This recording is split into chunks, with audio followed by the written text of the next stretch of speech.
கர்த்தருக்குள் பிரியமானவர்களே, பிப்ரவரி 16 இன்றைய பனித்துளிகளின் தலைப்பானது சிற்பியின் குணம்.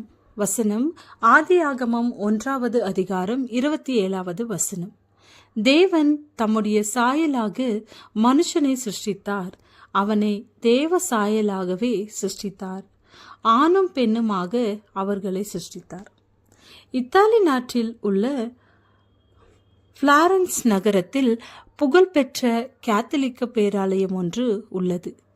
1400 ஆண்டுகளில் அநேக சிற்பங்களை அந்த பேராலயத்தில் வைக்க வேண்டும் மற்றும் அந்த பேராலயத்தின் கட்டிடங்களை புதுப்பித்து அதை சிறப்பிக்க வேண்டும் என சில தீர்மானங்கள் எடுக்கப்பட்டன.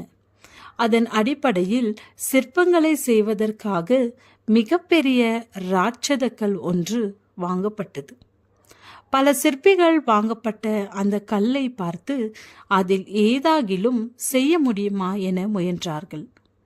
ஆனாலும் அந்த கல் சிற்பம் செய்வதற்கு உகந்தது அல்ல என அனைவரும் கூறினார்கள். 1476 ஆண்டு ஆண்டனியா என்பவர் மீண்டும் முயற்சி செய்தார். ஆனாலும் அந்த கல்லினுடைய தரம் மிகவும் குறைந்தது. எனவே இதில் சிற்பத்தை செதுக்க முடியாது என கூறி சென்றார். அந்த கல்லின் ஒரு பகுதியில் மிக நீண்ட அளவில் ஒரு விரிசல் காணப்பட்டது.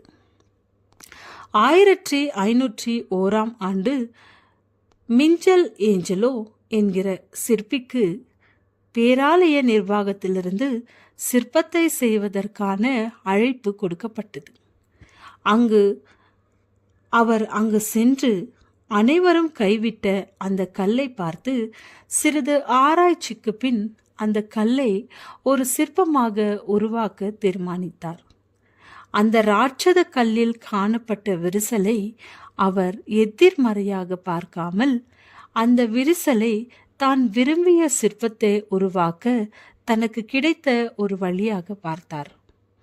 அதற்காக அநேக கஷ்டங்களை அனுபவித்து 2 வருடங்கள் கடுமையாக உழைத்து 1504 ஆண்டு கோலியாத்தை கொன்ற தாவீது என்கிற சிற்பமாக அவருடைய சிற்பத்தை செய்து முடித்தார்.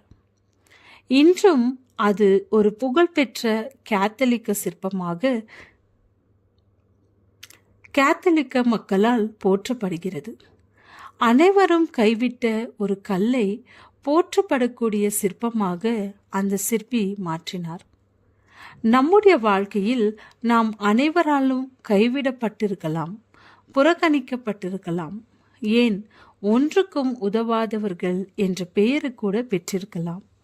ஆனாலும் நம்மை செதுக்குவதற்காக சிற்பியாக நம்முடைய பிதா காத்து கொண்டிருக்கிறார்.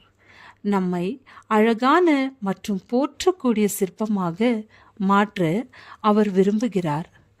நமக்குள் மறைந்திருக்கக்கூடிய அழகை அவர் வெளிக்கொண்டு வர முயற்சிக்கிறார்.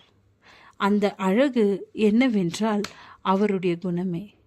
கல்லில் காணப்பட்ட விரிசலை போல நம்மிடம் காணப்படும் குறைகளை தேவன் ஆவியானவர் மூலமாக நம்மிடத்தில் செயல்படுவதற்கான வாய்ப்பாக பார்க்கிறார். தேவனால் நம்மையும் மாற்ற முடியும். புறக்கணிக்கப்பட்ட கல் சிற்பமாக மாறியது. ஜெபம். உம்மை போல் என்னை வணைய ஒப்பு கொடுக்கிறேன் கர்த்தாவே. ஆமேன்.